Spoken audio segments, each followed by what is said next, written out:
Welcome back, folks. This is Tommy, helpwithgadgets.edc, and what we have today is the Olamic Whippersnapper, and I'm going to do a disassembly and cleaning of this.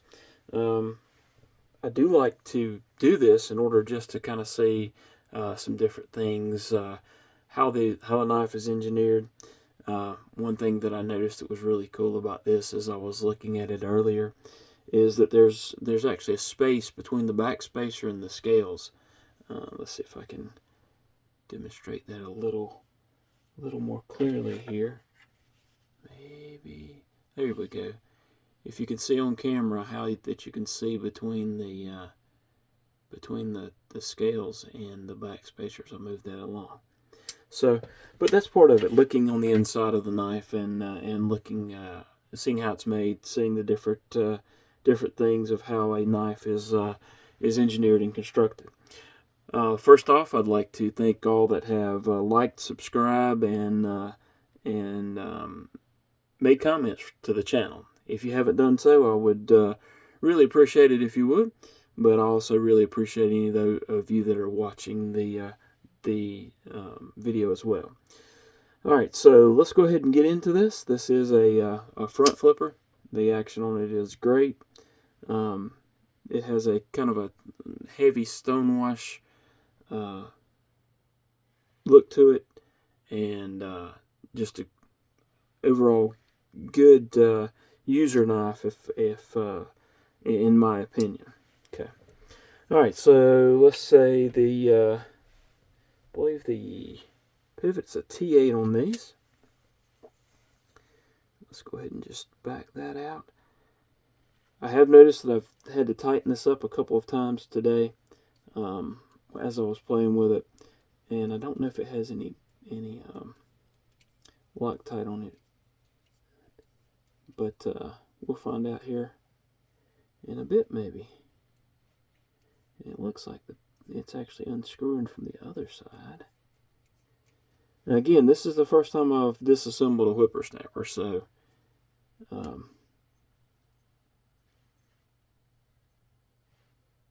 it'll be a little bit of a new thing to me. There we go. Alright, so there's plenty of Loctite on that side, but it appears as if we were unscrewing from that other side as well, which doesn't have any. So we'll probably put a little bit on there, and let's go ahead and see if we can't gently push this out. May have to. Let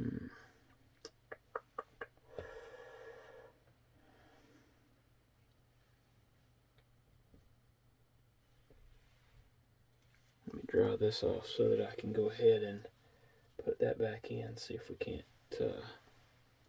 utilize that.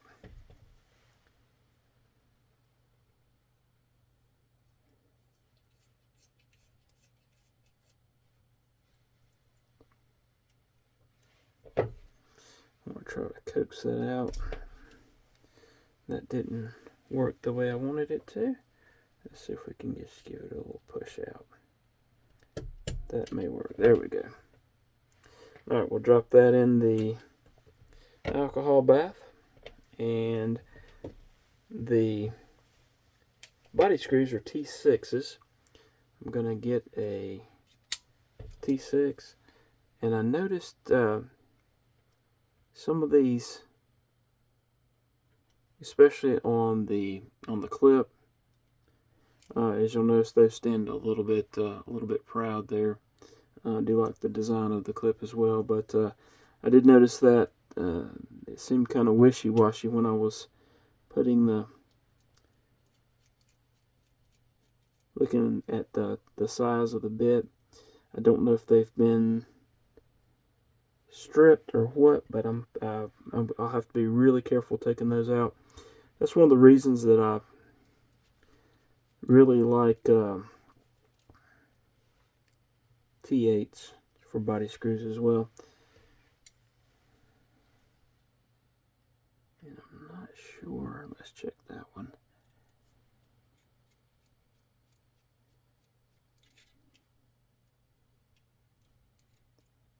All right. those, and it feels like it should easily come apart. Yep, all nice and neat. You'll notice that the lock bar has 2 screws in it.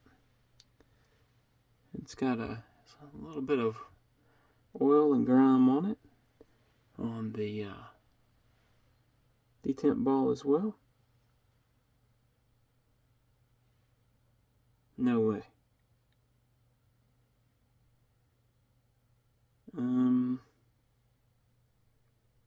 I'm not sure if that's a serial number.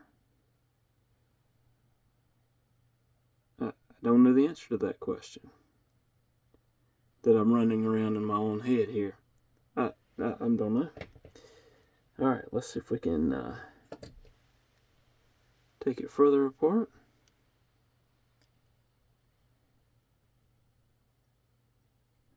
Look at the orientation of these bearings.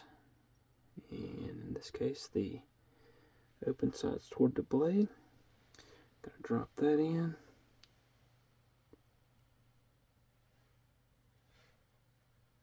Alright. And then we're going to go ahead and grab this one as well. Drop it in the alcohol bath. And get this washer out.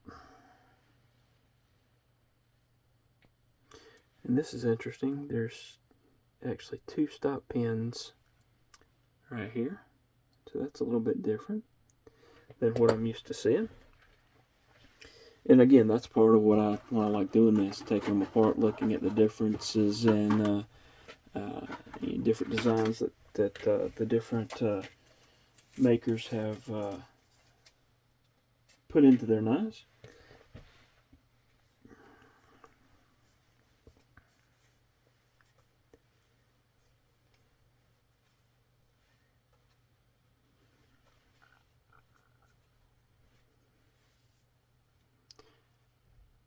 I'm still not sure what the 001 is. If anyone is familiar with Olamic and has a clue on that, I would appreciate it if you let me know if that was model number, or I can't imagine that it's the serial number. That just that doesn't compute.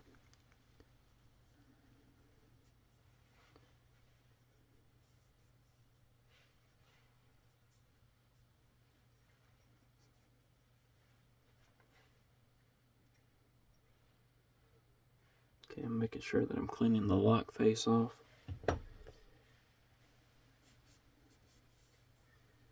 wiping down. You can see a little bit of the copper inlay right there.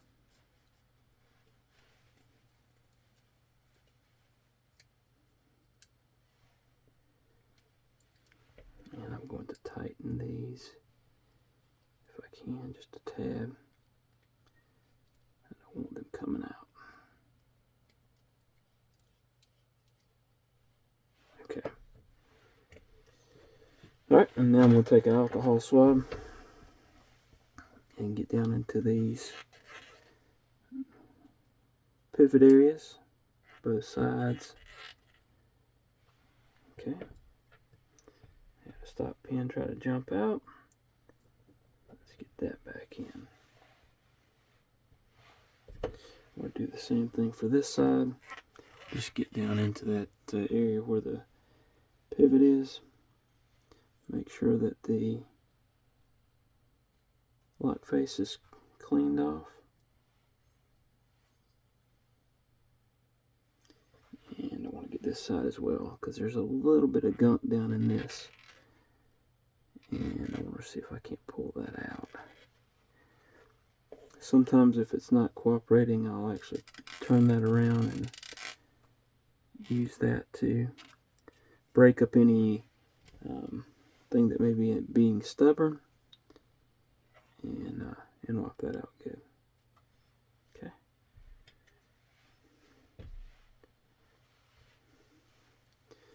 And another trick that I'll do is actually lay the alcohol pad over it and use that the wooden part to get down into that area where the pivot goes. All right, let's do that. Did I do the blade here? I've done it. I've done this, but let's go ahead and get one of these alcohol swabs again, and make sure that I clean that area out as well. What I noticed is that's really smooth, as if it were milled out and polished. All right, let's get a clean alcohol swab. Find my tweezers, get the bearings out.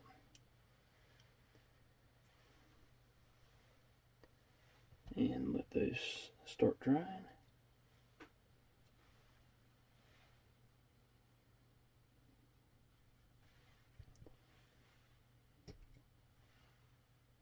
Get that barrel out. And grab some extra there. Alright. And let's see if I can get that barrel cleaned out really well. I want to put some Loctite on both sides of that, so that I don't get any backing out of the pivot.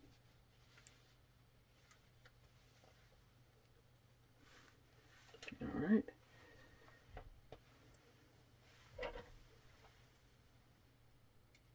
Get these washers out. Wipe those down.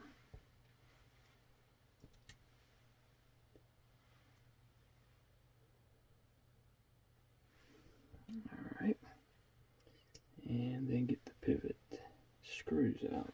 Now this side,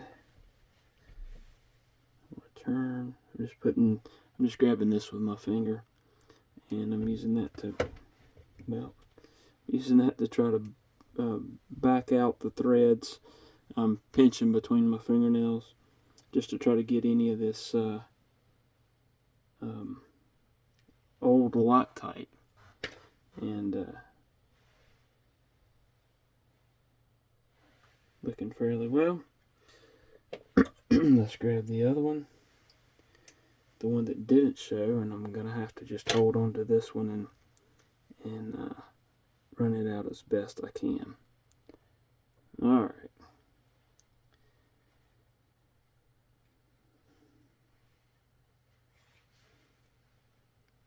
Now it shows that it does have a bit of a chamfer right there, and that should fall in right there. So technically speaking, we shouldn't need any. That shouldn't be backing out from that side, but we're going to go ahead and put a little bit of Loctite on it.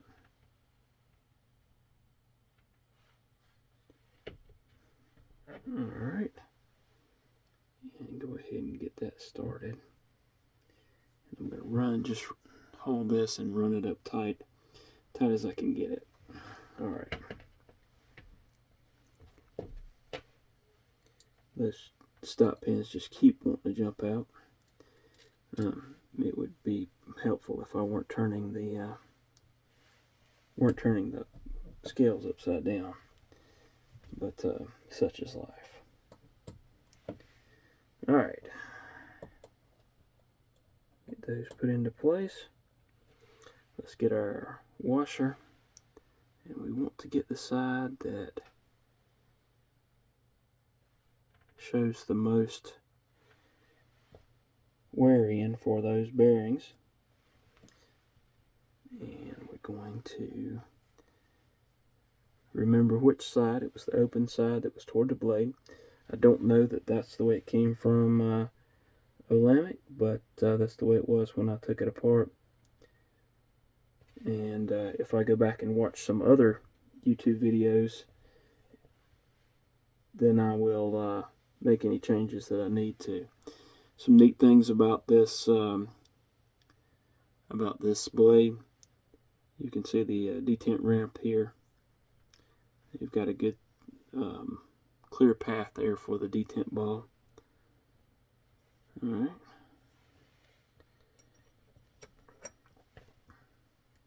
So looking at it, we've got the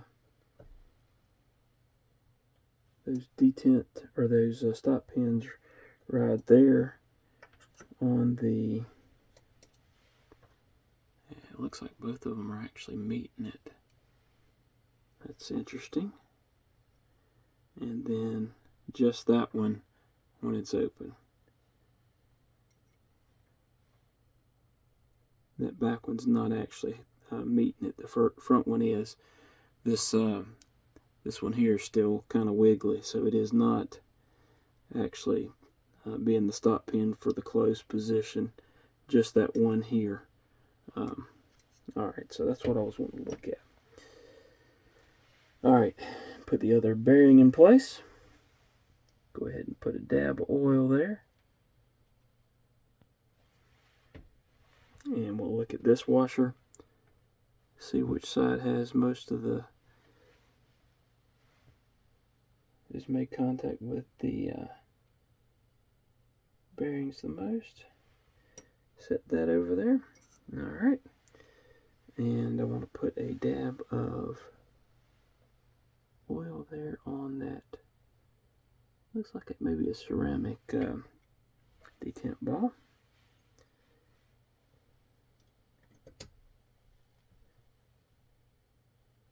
Okay. Let's grab this. Let's change back to the T8. It's not going to be very helpful if I try to use a T6 with a T8 screw. Alright, and let's go ahead and get a little bit of Loctite into the threads there.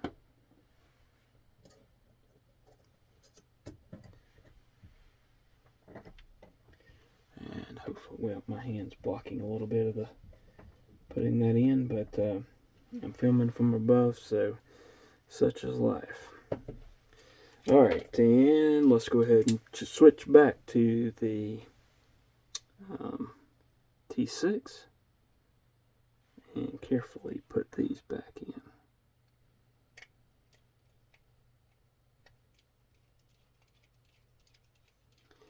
Run those up snug. They don't have to be super crazy tight.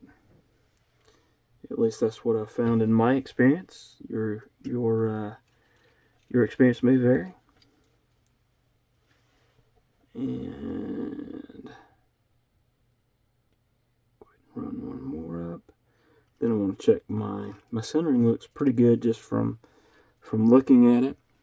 But I want to check and make sure that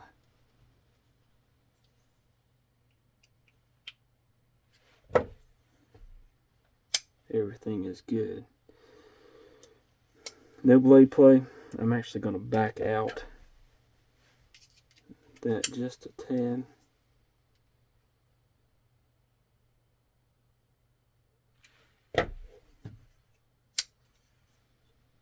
And that backing out did introduce some blade play, so we're going to snug it back up just a tad. We'll open it again. And just a little bit more. Okay. Alright, that's got it for having no blade play. And action seems like it's pretty good. Alright, I am going to take out this, I'm going to take this clip off if I can. Very carefully back those out. I just want to take a look at the design of the clip.